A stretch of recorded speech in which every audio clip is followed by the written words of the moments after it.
I'm Dr Pachauri, Chairman of the Intergovernmental Panel on Climate Change, the IPCC. I'm also Director General of a research institute called TERI, based in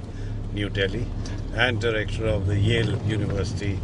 Climate and Energy Institute. My vision of 2020 essentially is that by that time we would have been able to arrive at an understanding on the importance of climate change and how that's going to affect particularly the poorest and the most oppressed communities in the world. And unless we arrive at that kind of understanding, surely we would have an alternative that would lead to disaster. So my belief is that with the knowledge that the human race has today, we should be able to arrive at an understanding on the importance of taking timely action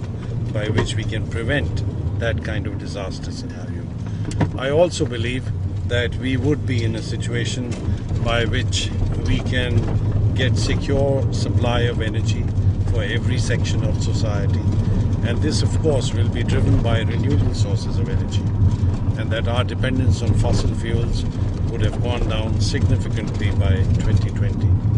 This doesn't mean that the world is not going to need or use fossil fuels, but they would be utilized for a whole variety of applications that are not necessarily based on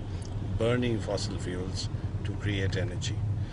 This is the vision that I have. I also believe that we need to address the problem of urban poverty, the problem of deprivation in rural areas in the developing world,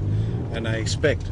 that the developed countries and perhaps the rich, even in the developing countries, provide large-scale funds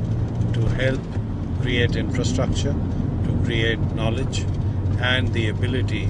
to earn a decent living among the poorest of the poor. So therefore, what I'm suggesting is in some sense a utopian solution, but I feel very optimistic given the fact that in the last 2 years there has been such an enormous spread of awareness on the issue of climate change and the fact that we need to bring about